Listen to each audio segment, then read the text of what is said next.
ഗ്രാമം എന്ന് പറഞ്ഞാൽ പുതുക്കോട് അന്നപൂർണ്ണ ശ്രീദേവിയുടെ കിഴക്കേ നടക്കിലുള്ള ഗ്രാമത്തെയാണ് കിഴക്കേ ഗ്രാമം എന്ന് പറയുന്നത്. കിഴക്കേ ഗ്രാമത്തെക്കുറിച്ച് പറയുമ്പോൾ ഇതിൻ്റെ ഒരു ഉത്സവ കാഴ്ചകളുടെ ആകെ തുക എന്ന് പറയുന്നത് ഒരുപക്ഷെ ഒരു വ്യക്തിയിലേക്ക് വേണമെങ്കിൽ ചുരുക്കി പറയാൻ പറ്റും. അദ്ദേഹത്തിൻ്റെ പേര് PS സുബ്രഹ്മണ്യം അഥവാ PSS എന്നാണ്. കുറച്ച് കാലങ്ങൾക്ക് മുമ്പ് ശരിക്കും പറഞ്ഞാൽ ഒരു 10-40 വർഷങ്ങൾക്ക് മുമ്പ് അദ്ദേഹം ഇവിടെ നിന്ന് ബോംബെയിലേക്ക് താമസം മാറുകയും അവിടെ ഒരു പ്രധാനപ്പെട്ട ഒരു മൾട്ടിനാഷണൽ കമ്പനിയിൽ അദ്ദേഹം ഒരു പ്രധാനപ്പെട്ട പോസ്റ്റിലെത്തുകയും ചെയ്തു. അതിനുശേഷം ഒരുപക്ഷെ ഈ നാട്ടിലുള്ളായിരുന്ന അല്ലെങ്കിൽ അഭ്യസ്തര വിദ്യയായിട്ടുള്ള ഒരു പറ്റം ആളുകൾക്ക് ഒരു എംപ്ലോയ്മെൻറ്റ് എക്സ്ചേഞ്ച് പോലെ അല്ലെങ്കിൽ അദ്ദേഹം ഒരു ജോലി വാങ്ങിച്ചു കൊടുക്കുന്ന ഒരു ആളായി കൂടി മാറിയിട്ടുണ്ടായിരുന്ന ഒരു സമയത്ത് ഈ ഗ്രാമത്തിൽ നിന്നുള്ള ആളുകളുടെയൊക്കെ അഭിപ്രായത്തിൽ തന്നെ പറഞ്ഞു കേട്ടാൽ ഏതാണ്ട് ഒരു 100ഓളം പേർക്കെങ്കിലും അദ്ദേഹം ബോംബെയിൽ വിവിധ സ്ഥാപനങ്ങളിൽ അദ്ദേഹത്തിൻ്റെ കെയർ ഓഫിൽ ജോലി വാങ്ങിച്ചു കൊടുത്തിട്ടുണ്ട് എന്നത് മാത്രമല്ല അദ്ദേഹത്തെക്കുറിച്ച് പറയാനുള്ളത് വേറെയും ഒരുപാട് കാര്യങ്ങൾ പറയാനുണ്ട്. ഏതാണ്ട് 2 ലക്ഷം കിലോമീറ്റർ ഫ്ലൈ ചെയ്ത 36 രാജ്യങ്ങളിൽ സാന്നിധ്യമുള്ളൊരു കമ്പനിയുടെ ചീഫ് ഓപ്പറേറ്റിംഗ് ഓഫീസറായിരുന്നു. വലിയ വലിയ പദവികളിലിരുന്ന ഒരാളാണ്. അദ്ദേഹമാണ് ഈ പുതുക്കോട് കിഴക്കേ ഗ്രാമത്തിൻ്റെ ഇപ്പോഴത്തെ നാഥനെന്ന് പറയാം. ഈ ഉത്സവ കാഴ്ചകളിൽ അദ്ദേഹത്തിൻ്റെ കാഴ്ചകൾ കൂടി പൂർത്തിയാകുമ്പോഴാണ് ആ ഒരു വർണ്ണം പൂർത്തിയാവുക. PSS നമ്മളോടൊപ്പം ചേരുന്നുണ്ട്. സർ നമസ്കാരം. കിഴക്കേ ഗ്രാമം എന്ന് പറഞ്ഞാൽ ഇപ്പോൾ കിഴക്കേ ഗ്രാമത്തിലൊരു നാഥൻ എന്ന് പറയുന്നത് ശരിക്കും പറഞ്ഞാൽ PSS ആണ്. ഈ ഉത്സവത്തിൻ്റെ മൊത്തത്തിലുള്ള ഒരു ആംബിയൻസിൽ എവിടെ നോക്കിയാലും PSSൻ്റെ ഒരു പേരുണ്ടാവും. ഈ ഉത്സവത്തിനോട് നവരാത്രിയോട് പുതുക്കോടിനുള്ള അങ്ങയുടെ ഒരു പ്രിയം ബോംബെയിൽ താമസിക്കുമ്പോൾ അദ്ദേഹത്തിൻ്റെ പ്രിയമാണ് ശരിക്കും പറഞ്ഞാൽ ഇത്രയും ഇവിടെ എത്തിക്കുന്നത് തന്നെ അല്ലേ? അതുകൊണ്ട് ഈ ഒരു ഉത്സവത്തിൻ്റെ നവരാത്രിയുടെ ഒരു മഹിമ, ഒരു ചെറുപ്പകാലത്തിലുള്ള നവരാത്രിയെക്കുറിച്ചുള്ള ഓർമ്മകൾ എല്ലാം ഒന്ന് പങ്കുവെക്കാമോ? ചെറുപ്പകാലത്തിൽ മഹിമ ഇപ്പോഴും അതേമാതിരി തന്നെ അതേമാതിരി കൂടിയിട്ടുണ്ട്. ഇപ്പോൾ നന്നായിട്ട് ഞങ്ങളുടെയൊക്കെ ബ്ലഡ് തന്നെ നവരാത്രി ചേർന്ന് കഴിഞ്ഞു. അതുകൊണ്ട് എന്തുവരെ അതിൻ്റെ അച്ഛൻ മുത്തച്ഛൻ എല്ലാവരും നടത്തിക്കൊണ്ടിരുന്നതാണ്. അന്നും ഞാൻ കൂടെ ഉണ്ടാവും എല്ലാത്തിലും. ഇന്ന് അവിടെ ഇരിക്കാൻ എനിക്ക് സാധിക്കില്ല. ബോംബെയിൽ നിന്ന് ഓടി വരും. എത്ര ജർമ്മനിയിൽ ഞങ്ങൾ ഇവിടേക്ക് ഇരുന്നപ്പോഴും നവരാത്രി എന്ന് പറഞ്ഞാൽ അവിടെ എത്തും. അങ്ങനെയാണ്. ദേവിയെ കാണണം, അതൊക്കെ ശരിയായിട്ട് നടത്തിക്കണം. എല്ലാം കൂടി ഇതുവരെ നന്നായി നടക്കണമെന്നുണ്ട് ഞങ്ങളുടെ. പിന്നെ ഇവരൊക്കെ എല്ലാവരുടെ സഹായമുണ്ട് അവിടെ നന്നായിട്ട് നടക്കും. ഏതാണ്ട് ഒരു 36ഓളം നമ്മൾ സംസാരിച്ച് മനസ്സിലായത് ഒരു 36ഓളം ലോകരാജ്യങ്ങളിൽ സഞ്ചരിച്ചത് അവിടേക്ക് സഞ്ചരിക്കുകയും ആ സ്ഥലങ്ങളിലൊക്കെ കമ്പനിക്ക് പ്രാതിനിധ്യമുള്ളൊരു കമ്പനിയുടെ വലിയ ഓഫീസറായിരുന്ന ഒരാളാണ്. ഇവിടെ ഒരു ശരിക്കും സാധാരണക്കാരനായി പുതുക്കോട്ടുകാരനായി ഇങ്ങനെ ഒരു ഇഴുകിച്ചേരുമ്പോൾ കിട്ടുന്ന ഒരു സാറ്റിസ്ഫാക്ഷൻ അതെങ്ങനെയാണ്? വളരെ നല്ല സാറ്റിസ്ഫാക്ഷനാണ്. അങ്ങനെ ഇവിടെ വന്നാൽ ഇങ്ങനെ തന്നെ ഞങ്ങൾ നിലത്തിരിക്കും, നിലത്തിൽ കിടക്കും, എല്ലാം ഇവിടെയാണ്. AC വേണ്ട. അങ്ങനെ പിന്നെ എങ്ങനെയും പോകും. നമ്മളെ ഡ്രസ്സിൽ തന്നെയാണ് പോവുക. ഫുള്ളി ഇവിടെ പാൻറ്റിടില്ല ഈ ഗ്രാമത്തിൽ കിടക്കാൻ ഞങ്ങൾ. അങ്ങനെയാണ്. സാറിൻ്റെ ഔദ്യോഗിക ജീവിതത്തെക്കുറിച്ചൊന്ന് പറയാമോ?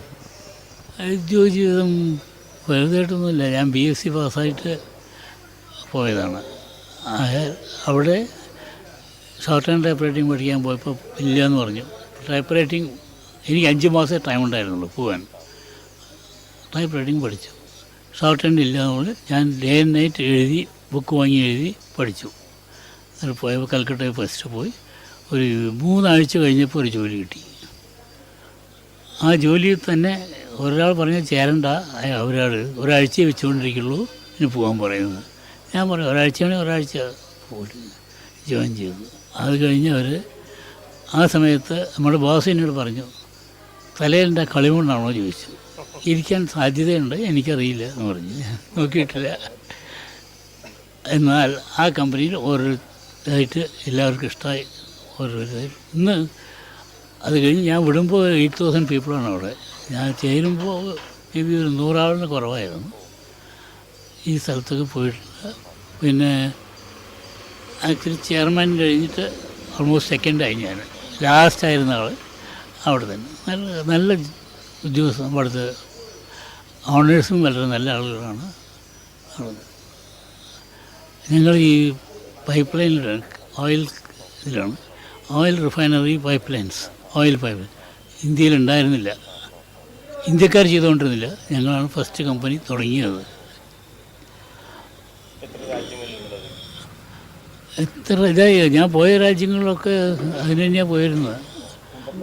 36 രാജ്യത്തിലില്ല, 10-25 അബുദാബി, ദുബായ്, ഒമാൻ, ഇന്തോനേഷ്യയിൽ സുമാത്ര, ജാവ, ബോർണിയോ, എല്ലാ സ്ഥലത്തും, Africa, Tanzania, Kenya, Germany, Algeria, Libya, Iran, Iraq, അവിടെ എല്ലാ സ്ഥലത്തും പോയിട്ടുണ്ട്. ഞങ്ങളുണ്ടായിട്ടുണ്ട് ഈ കമ്പനി. ഞാൻ കേട്ടറിഞ്ഞതാണ് ഒരു സമയത്ത് ഈ ഗ്രാമത്തിലുള്ള അല്ലെങ്കിൽ ഗ്രാമപ്രവാസികളായിട്ടുള്ള ആളുകൾക്കൊക്കെ, എഡ്യൂക്കേറ്റഡ് ആയിട്ടുള്ള പീപ്പിൾസിനൊക്കെ, ഒരു അൺഎംപ്ലോയ്ഡ് ആയിട്ടുള്ള ആളുകൾക്കൊരു എംപ്ലോയ്മെൻറ്റ് എക്സ്ചേഞ്ച് കൂടിയായിരുന്നു സ്വാമി സാർ എന്ന് പറഞ്ഞു കേട്ടിട്ടുണ്ട്. അങ്ങനെ വന്നാൽ ഫസ്റ്റ് ജോലിയാണ് വിഷമം. അത് കിട്ടിയാൽ പിന്നെ സെക്കൻഡൊക്കെ അവർ നോക്കിക്കോളും. അത് ട്രൈ ചെയ്ത് കൊടുക്കും. എനിക്ക് പിന്നെ ഒന്നും ബ്രാഹ്മിൻസ് മാത്രം അങ്ങനെയൊന്നുമില്ല. എല്ലാവരും കൂടി ഞാൻ കൊണ്ടുപോയിട്ട് ട്രെയിൻ ചെയ്തിട്ടുണ്ട് നിറയെ ആൾ. ഞങ്ങളുടെ മെഷീനറി മെയിൻ്റനൻസ് എല്ലാത്തിലും ട്രെയിൻ ചെയ്ത് വെൽഡറായിട്ടും ഫിറ്ററായിട്ടും ഒക്കെ ഞങ്ങളുടെ ട്രെയിനിങ് സ്കൂളുണ്ടായിരുന്നു. അവിടെ നമ്മളെ സൈൻ ചെയ്തിട്ട് കേരളത്തിൽ നിന്നും മലബാറിൽ നിന്നും നിറയെ ആൾ വന്നിട്ടുണ്ട്. അവർക്ക് എക്സ്പീരിയൻസ്ഡാണല്ലേ. ഇനി എന്തായാലും ഈ ഒരു കാലത്ത് ഈ നാടിനെ വല്ലാതെ സപ്പോർട്ട് ചെയ്ത വളരെ കുറച്ച് ആളുകളിൽ ഒരാളാണ് സാർ എന്ന് മനസ്സിലാവുന്നത്. കാരണം ഇപ്പോൾ ഇവിടെ കാണുന്ന ബഹുഭൂരിപക്ഷം ആളുകൾ എംപ്ലോയ്ഡ് ആയിട്ടുള്ള ബോംബെയിലൊക്കെ സെറ്റിൽ ആയിട്ടുള്ള ആളുകൾക്കൊക്കെ ഒരുപക്ഷെ ഒരു പാസ്റ്റ് പറയുമ്പോൾ സാറിനെ കുറിച്ച് പറയാനുണ്ട്. ഞാൻ ഒന്ന് രണ്ടുപേരോട് സംസാരിച്ചപ്പോൾ കേട്ടിരുന്നു. ബട്ട് ഇപ്പോഴത്തെ ആൾക്ക് സമയമില്ല. അവരും ചെയ്യണമെന്ന് ഉദ്ദേശമുള്ളവരാണ്. ബട്ട് സമയമില്ല. അവരുടെ ജോലി തന്നെ അവർ ഒരു ദിവസത്തിൽ 20 മണിക്കൂർ 25 മണിക്കൂർ എടുക്കുന്നുണ്ട്. അതാണ് ഞങ്ങൾക്ക് അന്നൊക്കെ സൗകര്യമായിരുന്നു ഇതൊക്കെ ചെയ്യാൻ. സൗകര്യം മാത്രമല്ല, മനസ്സുകൂടി വേണമല്ലോ. ഉണ്ടായിരുന്നു, അധികാരവും ഉണ്ടായിരുന്നു ചെയ്യാൻ. അതുകൊണ്ട് ഈ അന്നപൂർണേശ്വരി ക്ഷേത്രത്തിൽ നമ്മുടെ തട്ടകത്തമ്മയായ ശ്രീ അന്നപൂർണേശ്വരി ദേവി ഒരു അനുഗ്രഹത്തിൻ്റെ കാര്യത്തിൽ വളരെയധികം, എന്ന് വെച്ചാൽ പ്രാർത്ഥിക്കുന്നവർക്കൊക്കെ ഒരു അനുഗ്രഹദായിനിയാണ് എന്നാണ് എല്ലാവരും അറിയപ്പെടുന്നത്. അത്രയധികം ആളുകൾ വന്ന് ഇപ്പോഴും വന്ന് തൊഴുതു പോകുന്നു, പ്രാർത്ഥിച്ചു പോകുന്നു. സ്വാമി ഇപ്പോൾ 80s നിൽക്കുന്ന ഒരാളാണ്. നിങ്ങളുടെ ചെറുപ്പകാലം മുതൽക്കൊരു എക്സ്പീരിയൻസ് വെച്ചിട്ട് നവരാത്രി അല്ലാതെ ഈ അഗ്രഹാരത്തെക്കുറിച്ച് എന്താ പറയാനുള്ളത്? ഈ അഗ്രഹത്തിൽ പറയാൻ ഞങ്ങൾ വിചാരിച്ചൊക്കെ നടക്കേണ്ടത് പഠിപ്പ് നടന്നു. നമ്മൾ എന്ത് വേണോ അതൊക്കെ നടക്കേണ്ടത്. ഞങ്ങൾ ഡെയിലി ദിവസം കുളിച്ച് കാലത്ത് നേരത്തെ അമ്പലത്തിൽ പോവും. ഈ ശ്യാമളാനന്ദൻ വൈകിട്ട് സഹസ്രനാമം എല്ലാം ജപിക്കുന്ന ആളുകളാണ്. ദേവിയിൽ നല്ല വിശ്വാസം അതുകൊണ്ടാണ്. എവിടെ ഇരുന്നാലും പുതുക്കോടുകാരെന്ന് പറഞ്ഞാൽ അന്നപൂർണേശ്വരി ഫോട്ടോ ഉണ്ടാവും ആ വീട്ടിൽ എവിടെയായാലും. അത് ഇന്ത്യയിലായാലും പുറത്തായാലും ഞങ്ങളങ്ങനെ ഭജിച്ചവരാണ്. കാലത്ത് നേരത്തെ ദിവസം ഭജനകൾ, അകടനാമങ്ങൾ ഒക്കെ നടന്നുകൊണ്ടിട്ടുണ്ടായിരുന്നു. ഇവിടെ എല്ലാ ധാരാളം ഭജന, അഖണ്ഡനാമങ്ങൾ ഓരോ മാസവും. ഈ ഗുരുവായൂർ ഏകാദശി, വൈകുണ്ഠ ഏകാദശി, അയ്യപ്പ സീസൺ മുതലായ എല്ലാ കാര്യങ്ങളിലും എല്ലാ നല്ല കാര്യങ്ങളും നടന്നുകൊണ്ടിരുന്നായിരുന്നു. അന്നദാനം അതിനുമൊക്കെ എല്ലാം ചെയ്തുകൊണ്ടിരുന്നു. അങ്ങനെ നടന്നുകൊണ്ടിരുന്നതാണ്. വേറെ എന്നാ നമ്മൾ കഴിഞ്ഞിട്ടില്ല. ഈ നവരാത്രി പ്രാരംഭകാലത്ത് ഈ ലൈറ്റ് അറേഞ്ച്മെൻ്റ് ഒന്നുമില്ലല്ലോ. അതിനുവേണ്ടി മുൻകൈ എടുത്ത് ഈ മരങ്ങളും വാഴകളും ഒക്കെ പറിച്ചു കൊണ്ടുവന്ന് ഇവിടെ ഈ ആർച്ച് എന്നുള്ള സങ്കല്പം ഉടലെടുത്തത് അദ്ദേഹമാണ് ഗോവിന്ദയ്യരും കൃഷ്ണമണിയരും. ഇദ്ദേഹത്തിനോട് കുറച്ച് കാര്യങ്ങൾ ചോദിക്കും. നമ്മളിതെന്ന് വെച്ചാൽ പുതുക്കോടിൻ്റെ ഒരു ചരിത്രം പറഞ്ഞുകൊണ്ടാണ് പോകുന്നത്. കണ്ണമ്പ്ര വാർത്തകൾ എന്ന അത് തന്നെ നമ്മൾ ചരിത്രം പരിശോധിച്ച് പോകുന്നൊരിതാണ്. കാരണം ഇത് ഭാവിയിലേക്ക് വെക്കുന്ന ഒരു ഡോക്യുമെൻ്റ് കൂടിയാണ്, വരുന്ന ആളുകൾക്കുള്ള ഒരു ഡോക്യുമെൻ്റ് കൂടിയാണ്. അപ്പോൾ നിങ്ങളുടെ അനുഭവം, അതുകൊണ്ട് ഞാൻ സ്വാമിയോട് കൂടി ചോദിച്ചത്, അങ്ങനെ എന്താണ് നിങ്ങളുടെ ഒരു നവരാത്രി ഉത്സവത്തിൻ്റെ ഒരു ആഗ്രഹം, അതായത് ഇതിൻ്റെ ഒരു അനുഭവങ്ങൾ, എക്സ്പീരിയൻസ്? ഈ അമ്പലത്തിൽ പുതുക്കോട്ടിൽ ഈ നവരാത്രി ഉത്സവം വന്ന് കന്നിമാസത്ത് മഹാളി അമാവാസ രാത്രി പ്രഥമയുണ്ടെച്ചാൽ അന്ന് കൊടി കയറും. അതില്ലെച്ചാൽ അടുത്ത ദിവസം പ്രഥമയ്ക്ക് കൊടി കയറും. പ്രഥമ വേണം രാത്രി കൊടി കയറാൻ. അത് അന്ന് മുതലാണ് ഒന്നാമത് നമുക്ക്. പിന്നെ 2, 3, 4, 5 വിളക്കുകൾ അങ്ങനെ വന്നു. കിഴക്കേ രാമത്തേക്ക് 2 വിളക്ക്, തെക്കേ രാമത്തേക്ക് 3 വിളക്ക്, വടക്കേ രാമത്തേക്ക് 3 വിളക്ക്, അങ്ങനെയാണ് നടക്കുക. പടിഞ്ഞാറ് രാമത്തിന് വിളക്കെന്ന് അങ്ങനെ ഒതുക്കിയിട്ടില്ല.